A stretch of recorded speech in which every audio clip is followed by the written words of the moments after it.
피조물인 인간이 창조주 하나님께 범하는 죄 가운데 가장 큰 죄는 하나님이 없다 하고 하나님을 모른다 하고 하나님을 믿지 아니하는 죄, 그리고 하나님의 사랑을 거부하는 죄입니다. 하나님의 사랑을 거부한다는 것은 죄 가운데 태어나서 죄 가운데 멸망받을 나를 위하여 독생자를 화목제물로 보내신 그 사랑을 거부하고 예수님을 나의 구주로 믿지 아니하는 죄, 이것이 바로 하나님의 사랑을 거부하는 죄요. 인간이 범한 모든 죄는 다 용서받지만 하나님의 사랑을 거부하는 죄, 다시 말하면 하나님이 우리를 구원하게 보내신 예수 그리스도를 믿지 아니한 죄는 영원히 사함받지 못하고 지옥 형벌을 받게 될 것을 성경은 말씀해 주고 있습니다. 그리고 구원받은 하나님의 백성들이 이 세상 살아가면서 가장 많이 범하는, 하나님이 가장 악하다는 죄가 무엇인 줄 아십니까? 하나님의 은혜를 잊어버리고 감사치 아니하고 되려 원망하고 불평하는 변망덕의 죄입니다. 인간의 죄는 이 변망덕에서 시작합니다. 하나님이 모든 만물을 창조하시고 마지막으로 하나님의 형상을 따라 인간을 만드시고 인간을 위하여 에덴 동산을 창설하시고 그 에덴 동산에서 그들의 거처로 삼고 이 하늘의 땅에 있는 모든 것을 다 다스리면서 만 가지 복을 누리게 하셨습니다. 그런데 어느 날 뱀의 유혹을 받은 인간이 하나님께서 누리게 하는 그 모든 만 가지 은혜는 잊어버리고 하나님이 먹지 말라고 하신 선악과 열매를 먹지 말라는 그것 때문에 원망하고 불평하는 마음이 생겼습니다. 저것마저 먹게 하시지 왜 저거는 먹지 못하게 했을까? 그 선악과 열매를 바라보는 순간에 이런 불만과 불평하는 마음이 마음에서 일어났습니다. 그리고 뱀이 말하죠. 저걸 먹으면 네가 하나님처럼 된다라고. 그래서 하나님을 섬기도록 지원받은 인간이 하나님처럼 되겠다는 이 교만하고 이 오만한 생각에 사로잡혀서 한 가지 먹지 말라면 그곳에 집착하다가 만 가지 은혜를 잊어버리고 그 열매를 다 먹은 겁니다. 그 인간의 죄는 바로 변망덕에서 시작했다는 것을 성경이 우리에게 가르쳐 주고 있습니다. 구약 이스라엘의 역사를 보면은 이스라엘 백성들이 하나님의 진노를 유발시키고 하나님의 징계를 받을 때 범한 대표적인 죄악이 변망덕의 죄입니다. 하나님이 그들을 애굽에서 노예 생활하는 것을 구원해 주셨죠. 땅 한 평 없는 그들에게 젖과 꿀이 흐르는 가나안 땅을 그들에게 유업을 주셨죠.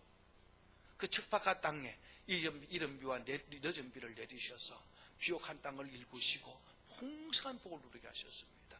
그런데 이스라엘 백성들은 배부르고 등다시고 잘 살만하면은 하나님을 배반합니다. 하나님을 찾지 않습니다. 오히려 하나님이 가장 미워하는 우상을 숭배하는 죄악에 빠지게 되죠. 그때마다 하나님께서는 이방 나라를 일으켜서 그들을 치십니다. 무엇을 가리키는가 하면은 이스라엘 역사를 통해서도 우리가 분명히 배울 수 있는 것은 하나님이 가장 노여워하는 죄가 변망덕한 죄라는 사실입니다.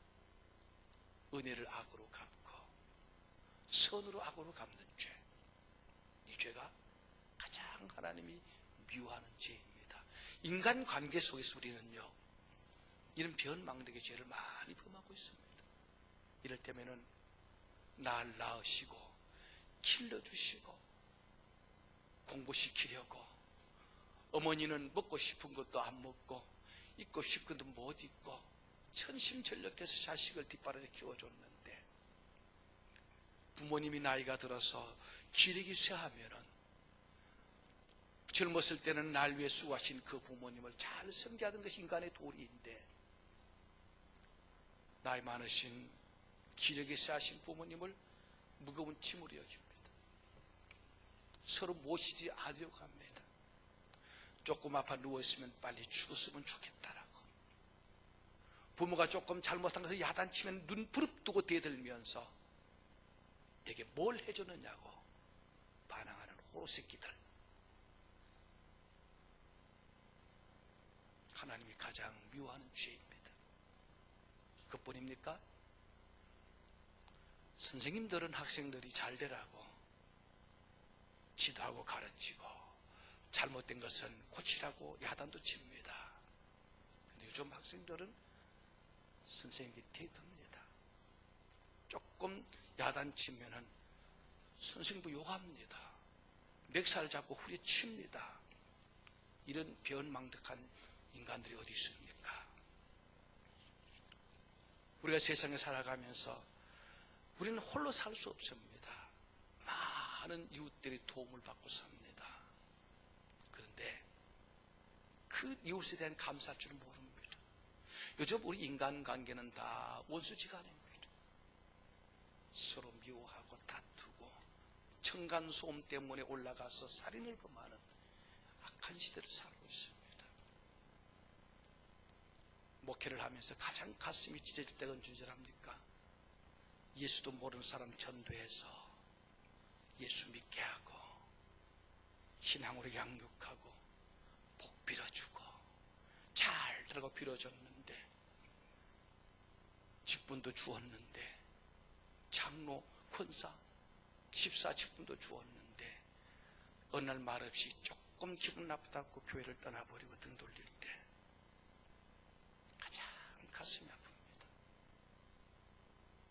그런데 우리 인간이 세상을 살아가면서 이 변망덕한 죄를 너무나 많이 범하고 있습니다. 아마 인간이 범하는 죄 가운데 가장 많은 죄를 범하는 것이 있다면 이건 바로 변망덕의 죄악입니다. 왜 이렇게 인간이 이 변망덕한 죄를 범합니까? 받은 은혜는 잊어버리고 조금 기분 나쁜 거, 조금 불편한 그것만 확대해서 바라보기 때문에 받은 은혜를 잊어버리는 겁니다. 잊어버린다는 것. 이게 문제입니다. 그래서 우리 예수님께서 하나님의 은혜를 잊지 말고 늘 기억하며 감사하며 살라고 주님께서 잡히신 날 밤에 제자들에게 실질적으로 행하시고 주님 오실 때까지 지키라고 제정하신 한 가지 예식이 있습니다. 오늘 우리가 이 지키는 종료주일을 맞이해서 지금 성찬식을 행하는데 이 성찬 예식을 행하게 하시는 이유가 뭐냐 그러면은 주께서 어떠한 사랑으로 나를 사랑하셨는가 그 은혜를 잊지 말고 기억하며 감사하며 살라고 이 성찬 예식을 제정하신 것입니다. 오늘 본문은 예수님께 잡히시기 전에 제자들과 최후의 만찬을 이렇게 잡수신 후에 친히 제자들과 함께 행하신 성찬 예식을 지금 소개하고 있습니다. 이 본문의 키워드는 나를 기념하라 하는 말씀입니다. 자, 여기 24절에 보니까 축사하시고 떼어 이르시되 이것은 너희를 위하는 내 몸이니 이것을 행하여 나를 기념하라 하시고 또 식후에 또한 그와 같이 잔을 가지시고 이르시되 이 잔은 내 피로 세운 새 언약이니 이것을 행하여 마실 때마다 나를 기념하라 하셨으니 이 성찬 예식의 키워드가 뭐냐? 나를 기념하라는 것입니다. 도대체 뭘 기념하라는 것입니까? 첫째는 내가 왜 어떻게 죽었는지 나의 죽음을 기억하고 기리고 감사라는 말씀입니다. 오늘 예수님께서 이 식후에 떡을 친히 떼어서 주시면서 받아 먹어라. 이는 내가 너희를 위하여 주는 내 몸이다. 그렇게 말씀하셨습니다. 떼어서 주십니다. 또 잔을 들어 받아 마셔라. 이는 내가 너희를 위하여 주는 내 피다라고 말씀하셨습니다. 이것은 무엇을 가리키는가 하면은 예수님이 죽으심은 자연사도 아니고 우연한 죽음도 아니고 주님이 스스로 이 죽음을 택했다는 것을 가르쳐주고 있습니다. 우리 예수님이 이 땅에 왜 오셨습니까? 하나님이신 예수님이 이 땅에 오신 것은 죽으러 오셨어요. 그분은 영이신데 죽을 수 없는 분이신데 죽으시기 위하여 죽을 수밖에 없는 인간의 몸을 입고 오신 거예요. 그리고 오늘 종료주일 주님께서 예루살렘에 올라가실 때 내가 예루살렘에 올라가면은 제사장들과 서기관들이 나를 십자가에 못 박아 죽인다라는 말씀을 선하고 올라가십니다. 그러니까 예수님께서 나귀를 타고 예루살렘에 입성하신 것은 스스로 죽으러 가신 것을 가르쳐주고 있습니다. 예수님이 잡히신 후에 본디오 빌라도에게 신문을 받으실 때 본디오 빌라도가 그렇게 말합니다. 내가 너를 살려줄 수도 있고 죽일 수도 있다. 네가 말 잘하면 살려줄게. 그렇게 말할 때 예수께서 이렇게 대답하십니다. 내가 내 목숨을 버리는 것은 그것을 내가 다시 얻기 위함이니 이로 말미암아 아버지께서 나를 사랑하시느니라. 이를 내게서 빼앗는 자가 있는 것이 아니라 내가 스스로 버리노라. 나는 버릴 권세도 있고 다시 얻을 권세도 있으니 이 계명은 내 아버지께 받아노라 하시니라. 무슨 말입니까? 네가 나를 죽이는 것이 아니고 저 유대인들이 나를 죽이는 것이 아니다. 내가 스스로 죽음에 내어준다. 그렇게 말씀하셨습니다. 그 예수님께 죽으실 때 어떻게 죽으셨는가? 편안하게 안락사신 것이 아닙니다. 자살하는 사람 편하게 죽으려고 연탄불을 피워놓고 죽는 사람도 있고 고통 없이 죽으려고 자다가 죽도 또 수면제 같은 약을 먹고 죽도 이렇게 잠자는 것처럼 죽고 이렇게 죽습니다. 그 예수님은 그렇게 안락사로 스스로 죽은 것이 아닙니다. 같이 죽어도요, 스스로 죽어도 그렇게 자기 평안하게 죽는 사람이 있습니다. 예수님은 어떻게 죽으셨습니까? 잡히셔서 밤새도록 끌려다니며 신문을 당하시고 본디오 빌라도 앞에서 채찍에 맞으십니다. 납덩어리 새칼코리가 꼭 달려있는 그 가죽 채찍으로 덩을 후려치면은 그 납덩어리 새칼코리가 덩에 꽂혔다가 그 채찍을 뜯을 때마다 살점이 이만한 것이 뚝뚝 떨어져 나옵니다. 떡을 떼어서 받아 먹으라 하는 이 살이 뭡니까? 주께서 채찍에 맞을 때 찍힌 그 살을 받아 먹으라는 겁니다. 옛날에 너무 배가 고파서 자식이 굶어 죽고 갈 형편이 될 때 엄마가 허벅지 살을 떼어서 불고기를 해서 먹였다는 이야기가 있습니다. 자식이 굶어 죽고 가니까 그 자식이 죽는 것을 보지 못해서 어머니가 허벅지 살을 떼어서 그것을 가지고 요리해서 자식을 먹였던 것처럼 예수님께서 그렇게 죽으신 겁니다. 몸을 찢어주셨습니다. 로마 군인들이 채찍으로 때림으로 찢어진 것이 아니고 주님 스스로 살점을 떼어 내어주셨다 이 말입니다. 머리에 가시 면류관을 쓰시고 그 가시가 머리를 찔렀습니다. 얼마나 아팠겠습니까? 식사하다가 목구멍에 조그마한 생선 가시가 베겼는데 얼마나 괴로운지 이 이비인후과 가서 의사에게 빼내는데 참 아파요. 조금 손에 가시가 베기면 얼마나 아픕니까? 그런데 이 무지막지한 로마 군인들은 예수님의 머리에 가시로 칼을 넣어서 그냥 팍 눌러 씌우니까 그 가시가 다 머리 찔렀어요. 얼마나 아팠겠어요? 양손과 발을 십자가에 쾅쾅 박아버리고 이 손목에 못을 박고 이 손목 못 박힌 손에 의지해서 십자가에 달려있으니까 그 몸이 그 처질 때 이 고통이 어떻겠습니까? 살이 찢어져 나가는 거죠. 이 자랑무도한 로마 군인들은 예수님의 옆구리를 창으로 꽉 찔러서 피와 물을 다 쏟아붓겠습니다. 왜 그랬을까요? 성경은 말합니다. 그가 찔림은 우리의 허물을 인하며 그가 상함은 우리의 죄 때문이다. 우리 죄를 용서해 주시려고 주님이 그 참혹한 고난을 당하셨다는 겁니다. 허물과 죄로 죽은 우리를 살리기 위하여 주님이 대신 죽어주셨다라고 성경의 말씀에 주고 있습니다. 예수님은 우리 모든 인류의 죄를 대신 짊어지시고 몸 찢어주시고 피 흘리셨습니다.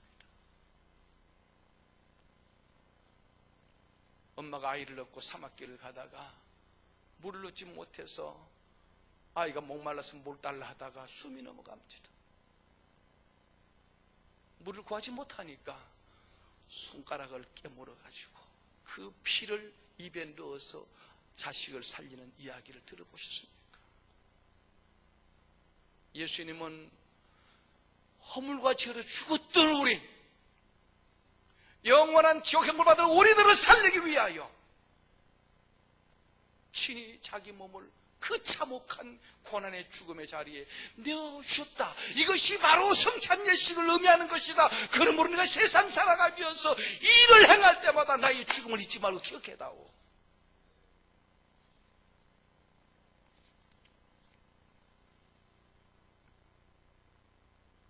여러분, 날 위하여 죽으신 그 주님 앞에 무슨 원망과 불평할 수 있겠습니까? 그 주님 앞에 원망 불평하고 사는 것만큼 변망한 죄가 어디 있습니까?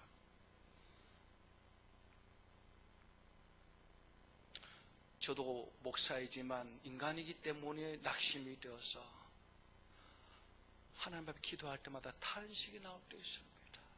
하나님, 나보고 나의 종이다라 하셨고 이 길 가라 하셨는데 왜 이렇게 힘들고 있습니까? 왜 나를 부르셨습니까? 왜 나를 주의 종이 되게 하셨습니까? 탄식할 때가 있습니다.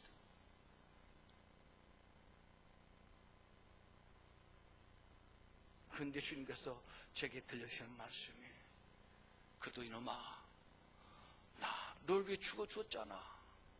너 구원해 줬잖아.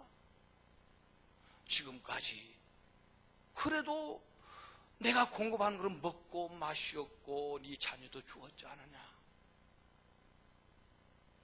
주님의 이 음성을 들으니까 얼마나 죄송스러운지, 주님 앞에 넋두리 하는 것조차 죄송스럽더라고요. 사랑하는 성도 여러분, 아무리 힘들고 어려워도 날 위하여 죽으신 주님의 그 죽으심의 의미를 잊지 마시기 바랍니다. 주님 왜 죽으셨습니까? 주님 뭐라 그러십니까? 너를 위해 죽었다. 주님 어떻게 죽으셨습니까? 몸 찢고 피 흘려 죽었다 라고 그렇게 말씀하고 있습니다.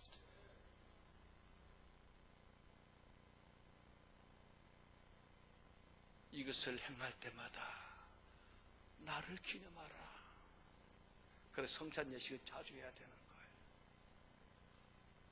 이 성찬 예식 행할 때마다 내가 누구로 죽었는가, 어떻게 죽었는가 기억해다오.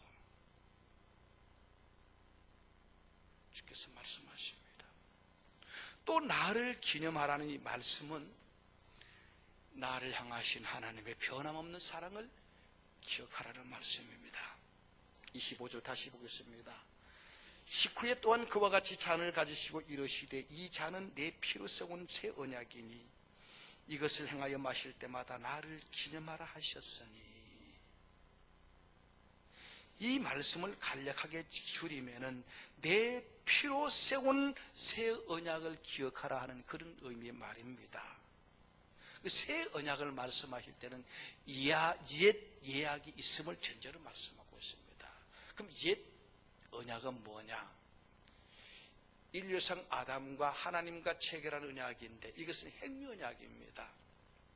하나님이 에덴 동산 중앙에 생명나무와 선악과 알게 하는 나무를 주시고, 생명나무를 먹으면 영원히 살고 선악과를 먹으면 죽는다, 반드시 죽는다는 이 말씀, 이것은 인간의 선택과 인간의 결정에 대해서 인간의 운명이 결정이 되어 버립니다.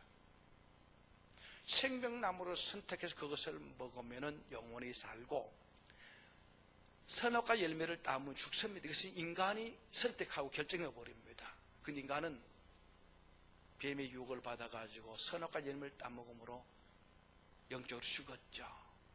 육신의 죽음이 왔죠. 저주 고통에 살죠. 죽으면 지옥 가죠. 이건 인간이 자기 선택에 의해서 결정된 운명입니다. 그럼 새 언약은 어떤 언약이냐? 새 언약은 우리 인간이 연약해서 이루지 못한 그 옛 행위 언약을 하나님께서 대신 이행하심으로 우리의 선택과 우리의 행위와 상관없이 영생을 주시는 언약이 새 언약입니다. 다시 말하면 우리가 예수 믿고 구원받고 영생을 얻는 것은 우리의 행위로 되는 것이 아니라는 겁니다. 자, 하나님이 우리를 선택해 주셨어요. 하나님이 우리를 위하여 독생자를 보내주셨어요. 그 독생자 예수님이 우리 죄를 대신시키고 십자가에 못 박혀 죽으셨습니다. 이 사실을 아무도 안 믿으려 합니다. 그런데 하나님께서 우리를 택하시고 우리 마음에 성령을 보내어 예수의 그리스도의 죽음을 우리가 은혜를 믿음으로 받아들인 것. 이것은 나의 의지로 나의 선택으로 되는 것이 아닙니다. 하나님의 은혜라고 말씀하고 있습니다. 우리 행위와 상관없이 주시는 은혜가 이 새 언약입니다. 그런데 말이죠, 하나님께서 우리에게 이 새 생명을 주신 이 은혜는 우리가 연약해서 넘어지고 자빠지고 혹 죄를 범할지라도 결코 싫어버리지 않는다는 언약이 새 언약입니다. 예수의 피로 맺은 이 언약은 영원토록 변함이 없는 언약인 것을 지금 우리에게 말씀해 주고 있습니다.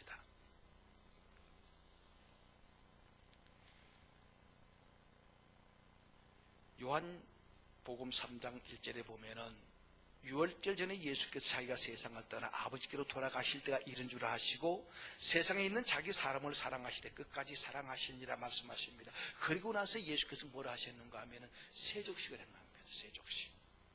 제자들의 발을 씻기는 세족식. 이 세족식을 행하실 때에 예수님께서 제자들의 발을 씻기시죠. 발을 씻길 때에 베드로가 아이고 예수님, 선생님이 어떻게 우리 발을 씻기십니까? 그랬더니 예수께서 말씀하시기를 베드로야, 내가 네 발을 씻기지 않으면 네와 나와 아무 상관이 없다. 그러니까 베드로가 그렇다면 내 온몸을 씻겨주십시오 라고 말하죠. 그때 예수께서 말씀하십니다. 이미 목욕한 사람은 발밖에 씻을 것이 없다. 이 무엇을 가리키는가 하면 이미 목욕했다는 말은 우리가 예수를 구주로 영접할 때에 우리는 우리 영원히 제사함과 구원받은 것입니다. 그런데 구원받은 성도들이 세상을 살아가면서 자꾸 죄를 지어요. 처음에 이 변망덕한 죄에 대해서 제가 말씀드렸는데 모두 하나님의 변망덕한 죄를 계속 범하고 있어요. 불순종이에요. 말씀을 듣지 않아요. 대들고 원망하고 불평하고 기도하라 그래도 기도 안 하고 전도하라 그래도 전도도 안 하고 순종하라 복죽게 하라도 안 하고 순종을 안 하면서 왜 복 안 주나 또 그러죠. 참 우리 인간이 죄는 끝도 없습니다. 만약에 이 구원이 우리의 선택, 우리의 행위에 따라 주어진다면 끝까지 구원받을 사람 아무도 없습니다. 저부터 그렇습니다. 근데 예수께서 발을 씻기시면서 무슨 말이에요? 이미 목욕한 사람은 발밖에 씻을 것이 없다. 이것은 무엇을 가리키는가 하면 우리가 세상 살아가면서 불순종의 죄를 범하고 내 자신도 살아간 죄를 범할 때마다 하나님 앞에서 회개하면은 계속해서 용서해 주신다는 하나의 표로 발을 씻기셨습니다. 자, 자식이 아무리 불효를 해도 속을 썩여도 부모는 자식을 버릴 수 없습니다. 자식은 부모의 분신입니다. 자식의 몸에는 부모의 피가 흐르고 있습니다. 내 분신, 내 피가 흐르는 자식인데 어찌하여 자식을 버릴 수 있겠습니까? 마찬가지로 하나님, 예수 믿는 우리 사람, 우리 성도들, 주님의 몸을 먹는 사람은, 피를 마시는 사람, 우리는 주님의 분신입니다. 우리 주님의 몸에 붙은 지체라 그렇습니다. 우리 예수 믿는 성도의 혈관에는 예수의 피가 흐르고 있습니다. 그러니 우리가 잘못했을지라도 결코 싫어보지 않겠다. 잘못했으면 회개해라. 용서해준다. 이 언약표가 성찬 예식을 통해서 우리에게 보여주고 있다는 겁니다. 예레미야 26장 44절에 보면은 이런 말씀이 있습니다. 그런즉 그들이 그들의 원수의 땅에 있을 때에 내가 그들을 내버리지 아니하며 미워하지 아니하며 아주 멸하지 아니하고 그들과 맺은 언약을 피하지 아니하리니 나는 여호와 그들의 하나님이 됨이니라. 그들이 원수의 땅에 있다는 말은 이스라엘 백성들이 변막득한 죄를 범할 때마다 이방 나라를 쳐서 그들을 망하게 합니다. 그래서 이방 나라 포로로 끌려가죠. 그럼 그때 이스라엘 백성은 하나님 우리 버렸다라고 하는데 하나님 뭐라고 말합니까? 아니다, 안 버렸다. 내가 너희들이 이방 나라에 끌려가서 고난의 떡을 먹고 마시며 살게 한 것은 회개하여 돌이키라고 그렇게 한 것이다. 자식이 잘못되면 바른 길 갈라고 채찍으로 때리는 것처럼 자식을 때리면서도 한 손으로는 그 맞은 곳을 쓰다마 주는 것처럼 하나님 우리를 때리시지만 또 우리를 쓰다마 주시고 치료해 주시고 고쳐 주시고 회복하시는 사랑, 이 사랑이 이 성찬 예식을 통해서 이는 내가 너희와 맺는 새 언약의 피다. 내가 십자가에 설린 이 모든 이 보혈의 피는 과거, 현재, 미래 모든 죄를 다 깨끗이 주어 씻어주고 너희들을 천국까지 인도한다는 새 언약이다. 그러니까 이 성찬 예식을 행하면서 떡을 먹고 잔을 마실 때마다 우리는 부족하지만 주의 피가 내 죄를 씻어주는 것입니다. 내가 부족하지만 싫어버리지 않고 또 이렇게 예식에 참여하신 것은 주님이 나를 계속 사랑하신다는 증거입니다. 이 성찬 예식을 우리가 바로 이해하고 행하면 믿음이 회복되고 사랑이 회복되고 새 힘을 얻게 되는 것이죠.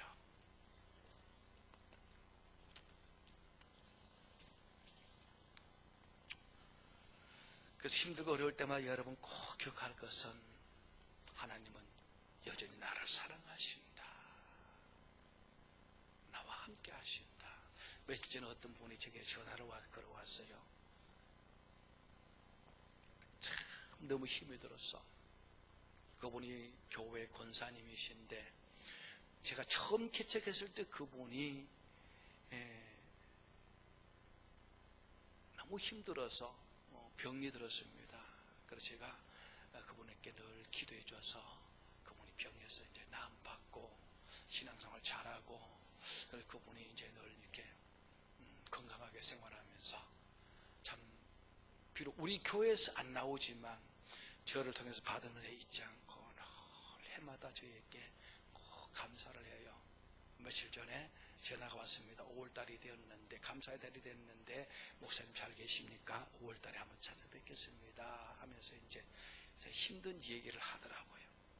어떤 얘기를 하는가 하면은 갑자기 눈이 보이지 않는데요. 보이지 않고 남편은 바람을 피우고 시어머니 나이 많은 연로한 시어머니 모시고 너무너무 힘든데 아무리 기도해도 병이 낫지 않는데 눈이 안 떠진대요. 서울대학병원 좋다는 병원 다 다녔대요. 원인도 몰라요. 그래서 많은 사람이 기도를 받았는데 기도하다가 안 되면 당신 믿음 없어 그렇다고 그걸 말고 그건 저기 말하길래 제가 그랬죠. 권사님 사도 바울도 믿음이 없어서 자기 육신의 병을 못 고치겠습니까? 사도 바울이 기도하면 응답하시고 받았는 그분이 자기 육신에 가시가 있어서 사도 바울도 안질이 나빴거든요. 그래서 편지 쓸 때 다른 사람이 대필해 주었어요. 그래서 고통 가운데서 구원해 달라고 기도했는데 하나님께서 그때마다 거절하셨어요. 근데 바울은 낙심하지 않고 주님을 의지하며 살았습니다. 원사님, 어떤 사람은 건강한 몸을 가지고도 감사할 줄 모르고 영광 돌리지 못하고 사는 사람이 있는가 하면은 닉부치 같은 사람은 팔과 다리가 없어도 감사하며 행복증사로 사는 사람이 있고 송명희 씨 같은 분은 뇌성마비의 고통 중에서도 공평하신 하나님을 찬양하고 있지 않습니까? 권사님, 그것이 권사님을 통해서 또 영광 받으시게 하면 어떻게 합니까? 그러면서 이 한 가지 기억하십시오. 하나님이 내 안에 계시고 권사님이 하나님 안에 계시지 않습니까? 하나님이 권사님에 대해서 죽어주시지 않았습니까? 그 이야기를 듣자마자 그 권사님이 전화 속에 눈물을 흘리면서 그 목사님 내가 잊어버렸다라고 전화 한 통에 그 마음이, 신앙이 회복되는 것을 보았습니다. 세상 주변 사람들 다 나를 떠나도, 홀로 남은 것 같아도 마지막 순간까지 주님은 여전히 내 안에 계시고 내가 주님 안에 있습니다. 이것을 기억하라고, 이것을 행하여 지킬 때마다 너를 향한 변함없는 내 사랑을 기억하라. 세상 끝날까지 내가 너와 함께 할 것이다 말씀하셨습니다. 천지가 계백을 해도 주님의 사랑은 영원합니다. 우리는 주님 계신 천국에서 주님과 함께 영원히 살 것입니다. 근데 한 가지 기억할 것은 24절에 26절에 그렇게 반복해서 말씀하고 있는데, 나를 기념하라 하셨고, 또 26절에 보니까 너희가 이 떡을 먹으며 이 잔을 마실 때마다 주의 죽으심을 그가 오실 때까지 전하는 것이니라. 우리에게 말합니다. 주님의 죽으심을 전하라. 예수님이 왜 죽으셨는가, 어떻게 죽으신가 전하라 그랬습니다. 예수님은 날 위하여 죽으신 것만 아니라 아직도 세상에서 예수님을 알지 못하고 죄 가운데 살아가는 저들을 위해서 죽었다는 사실, 이거 저들이 알리라는 겁니다. 그들이 내 사랑을 알고 내게 돌아오게 하라. 이것이 우리가 해야 될 일입니다. 전도하라는 말이죠. 어떤 사람이 중병에서 나음을 받은 사람은요, 그 정보를 어떻게 해서 나았는지 자기가 가지고 있는 정보를 사람들에게 알리기를 추구합니다. 여러분, 요즘은 뭐 카카오톡 같은 데 보면은요, 무슨 병에 좋은 방법, 그런 막 날아옵니다. 자기가 알고 있는 지식을 많은 사람에게 알리죠. 참 좋은 세상이다 싶습니다. 채식 먹고 암병에서 나은 사람은 자기가 먹은 채소를 알립니다. 막 알립니다. 이거 뭐 좋다고. 근데 죽은 사람 살리는 방법은 전하는 사람이 없더라고요. 근데 죽은 사람을 살리는 이 복된 소식이 뭡니까? 예수 믿으라입니다. 십자가에 못 죽으신 예수 믿으면 죄 사함받고 구원받습니다. 영생 얻습니다. 이 복된 소식을 전하지 않으면 악한 사람이라 그랬어요. 어제 여전도 회원에서 여자원 회원들이 소수긴 합니다만 나가서 전도했는데 하나님께서 얼마나 기뻐하실까요? 저도 미리 얘기지만 매일 나가서 잠깐씩 전도하고 들어옵니다만, 우리 세상 사는 동안에 이 성찬 예식에 참석할 때 주여 전도하지 못하고 회개합니다. 회개해야 됩니다. 그리고 마지막으로 주님의 경고하신 말씀을 기억해야 됩니다. 오늘 본문에는 없습니다만 누가복음 21장 21절에 보면 이런 말씀이 있습니다. 그러나 보라, 나를 파는 자의 손이 나와 함께 상 위에 있도다라고 했습니다. 예수님이 처음 행하신 성찬 예식에 참여한 자 가운데 주님을 배반할 자가 있다 했습니다. 그가 누구냐? 가룟 유다입니다. 이건 오늘 우리에게 아주 심각한 경고를 메시지를 주고 있습니다. 이 성찬 예식에 참여하지만 가룟 유다처럼 예수를 구주로 믿지 않고 그냥 종교적인 의식으로 참여하는 사람도 있습니다. 여러분들은 한 번도 그런 사람이 없기를 바랍니다. 오늘 본문에도 이런 말씀이 있습니다. 28절 29절 사람이 자기를 살피고 그 후에 이 떡을 먹고 이 잔을 마실지니 주의 몸을 분별하지 못하고 먹고 마시는 자는 자기의 죄를 먹고 마시는 것이니라 했습니다. 무슨 말입니까? 표에 나오니까 좋은 말도 듣고 마음도 편하고 뭔가 유익이 될까 싶어 나옵니다. 오늘 나오다 보니까 뭐 세례도 받게 되고 직분도 받게 되고 또 예식에 참여합니다. 그런데 예수를 구주로 믿지 않고 하나의 종교 생활하는 사람이 있다 이 말입니다. 열처녀에 비유해서 거듭난 처녀가 있는가 하면 거듭나지 못한 미련한 처녀가 있는 것처럼 밭에 알곡과 가라지가 있는 처럼 교회 안에서 같은 성찬식을 참여하지만 예수 안 믿고 참여하는 사람은 간유다처럼 지옥 간다 그랬습니다. 그래서 성찬 예식에 참여할 때마다 우리가 뭘 기억해야 됩니까? 나는 예수를 믿고 있는가? 그걸 생각하라는 겁니다. 이걸 믿지 않고 참여하면 다 헛된 것이다. 그렇게 말씀해 주고 있습니다. 말씀 마치겠습니다. 이 성찬 예식은 날 위하여 십자가의 그 고난의 죽음을 당하신 주님의 그 은혜와 그 사랑을 기억하고 감사하는 예식이고 또 변함없는 사랑으로 나를 사랑하시고 인도하시고 천국까지 인도하실 주님의 그 변함없는 사랑을 기억하면서 다시 용기를 얻고 힘을 얻고 승리하는 삶을 살도록 다시 회복시키는 것이 뭡니까? 성찬 예식이다. 여러분 오늘 이 주님의 떡을 떼고 잔을 마실 때 여러분 믿음이 회복되고 사랑이 회복되고 그리고 성령이 충만하여서 주님 명령 따라 주의 죽으심을 세상 끝날까지 전하는 하나님의 진실한 성도들 되기를 주의 이름으로 축복합니다.